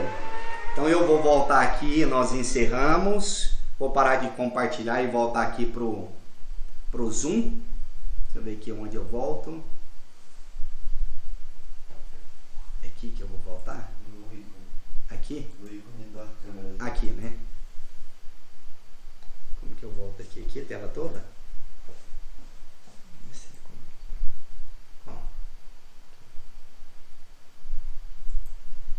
Aqui, né? Não voltou.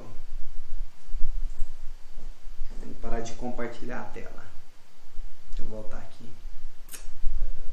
No canto superior direito, é Stop Share. Stop Share. Pronto, isso.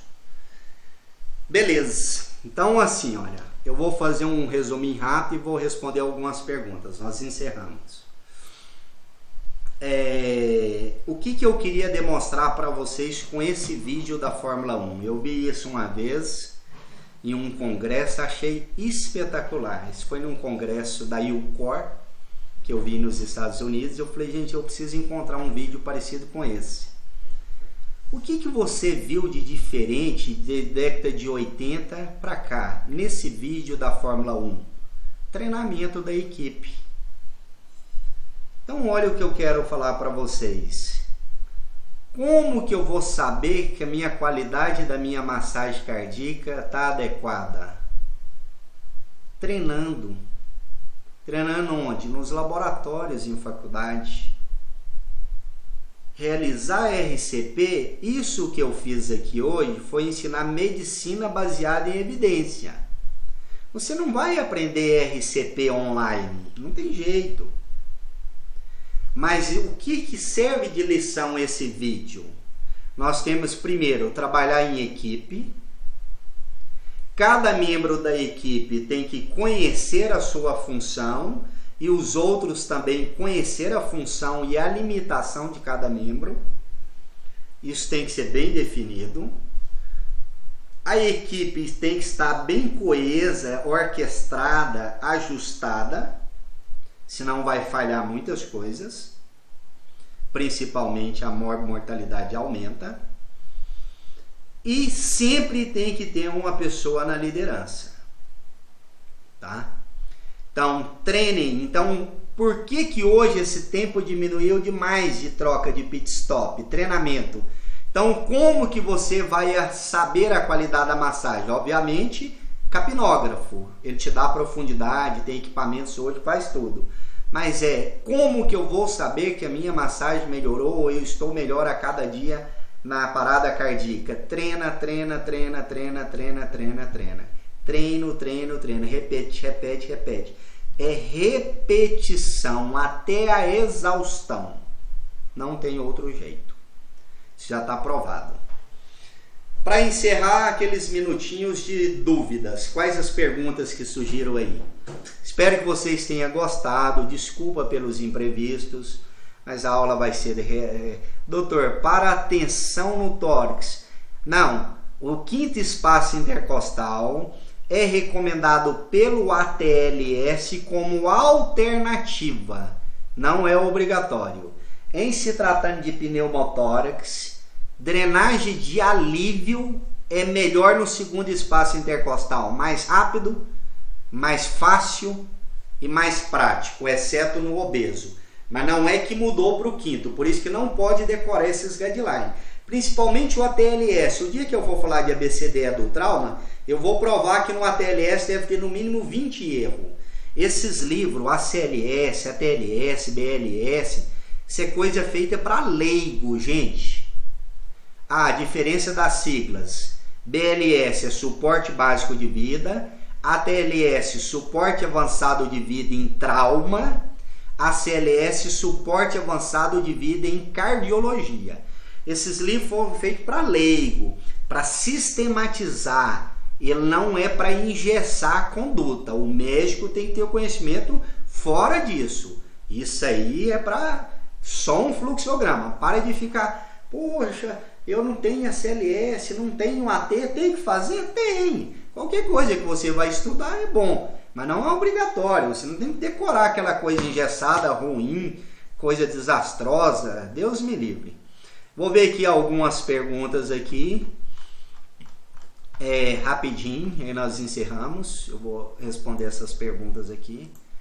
Da próxima vez eu vou deixar alguém separar nas perguntas para que a gente possa andar mais rápido. Hoje nós tivemos alguns imprevistos, mas não vai ocorrer mais. Eu vou tentar toda ser breve, assim, 1 hora no máximo. Lá no grupo estamos explicando. Deixa eu tentar ver aqui alguma pergunta. Estou passando aqui bem o início, formulário, haverá tolerância, aqui desenhou, por favor, a PAID. Toda hora pessoas rabiscando o slide, isso é muito ruim. Na aula passada fizeram a mesma, é desconfortável.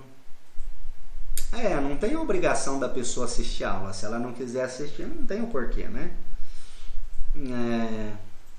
Pocket máscara no BLS com SARS-CoV-2 não pode. Pocket máscara é aquela máscara que você utiliza para fazer ventilação. No Covid agora não é recomendado ventilar. Máscara laríngea, tubo esofágico, combitubo estão autorizados no Covid? Sim, mas sabendo que ele não veda totalmente a via aérea. Professor, você pode explicar o que é um ritmo chocável e não chocável? Não entendi essa parte. Ritmos chocáveis são ritmos que beneficiam-se da desfibrilação, de uma terapia utilizando energia elétrica em joules, 200 a 360 joules. Os ritmos são fibrilação ventricular e taquicardia ventricular, ritmo que eu não preciso organizar o ritmo, não preciso chocar. A ESP e a sistolia. A ESP porque o ritmo já é organizado, a sistolia porque não tem ritmo, não adianta eu dar choque para organizar nada. Ritmos chocáveis são ritmos que, se eu tratar com terapia elétrica, eu posso organizar o ritmo, aquela arritmia, e melhorar o paciente. Quando usar sulfato de magnésio em ritmo chocável? Quando refratário à desfibrilação de repetição. Não tem um número exato, mas desfibrilou 5, 6, 7, o paciente não responde, pode tentar sulfato de magnésio. O gluconato é para estabilizar as membranas? Isso. Gluconato, boa pergunta. Não é para diminuir potássio. Mas se o cara parou por hipercalemia, eu uso ele? Sim. mas não para reduzir potássio, e sim para estabilizar o miócito. Tranquilo? Bom, não ouvi, vamos chegando, essa palavra-chave. E o foco deveria ser a aula, mas tem que ter para o certificado de alguns. O Dr. São estuda situações de FV, benefícios da técnica de desfibrilação externa sequencial dupla. Eu vi falar isso, mas não, eu vi esse estudo, mas não é um estudo de evidência boa, não é recomendado pela AHA, não está no guideline da AHA, desfibrilação externa sequencial dupla. Não tem nível de evidência nenhum até agora. Quem está até aqui é óbvio que quer, não estará às 23 para caçar.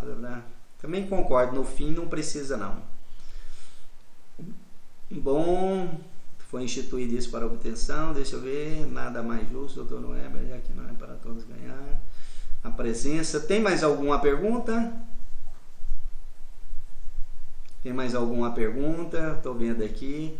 Tensão no tórax. Doutor, isso é um estudo canadense, esse eu vi, não é recomendado pela AHA. A AHA não recomenda ainda ele.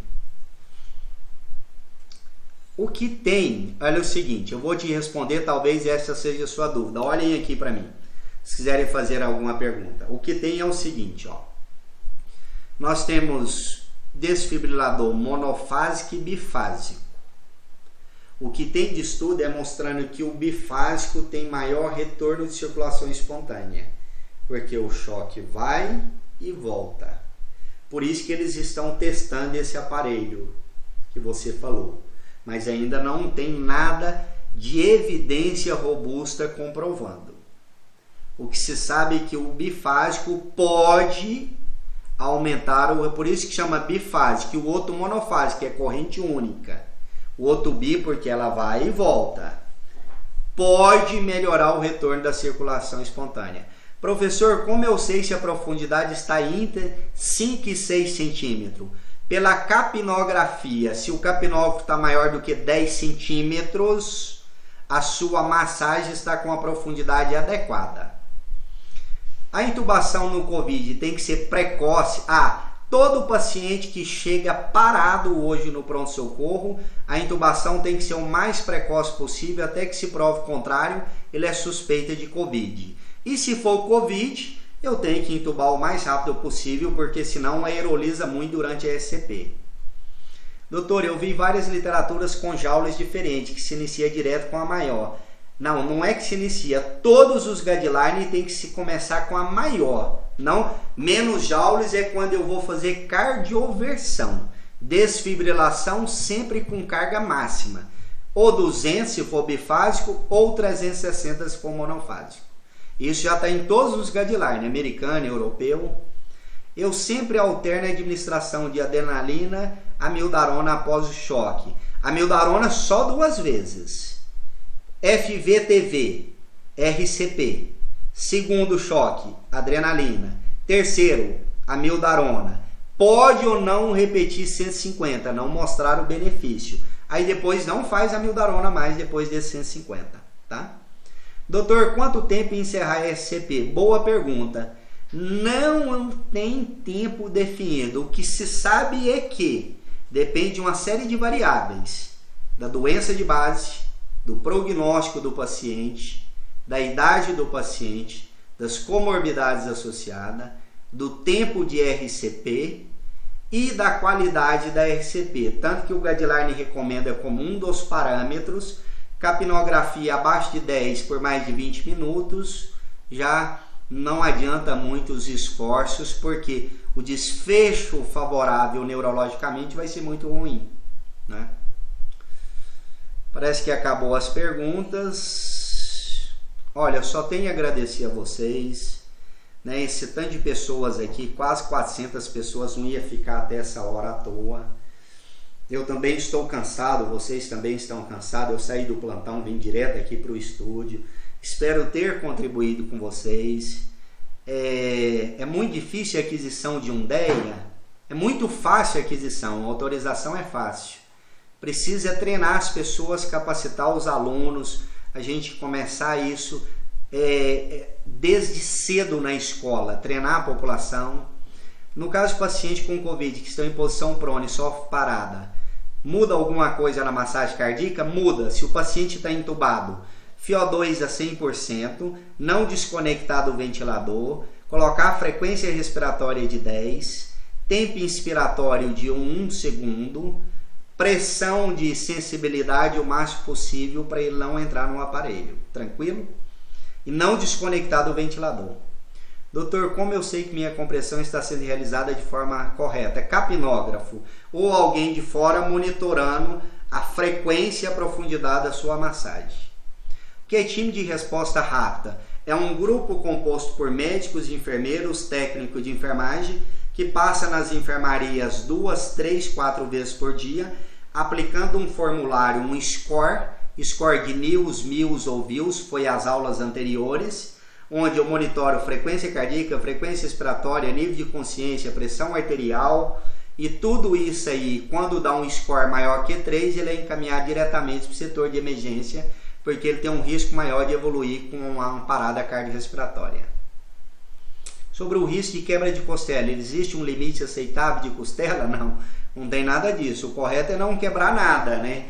Quando eu estou quebrando, há alguns motivos. Paciente muito idoso, osteoporose, ou a minha força está muito inadequada.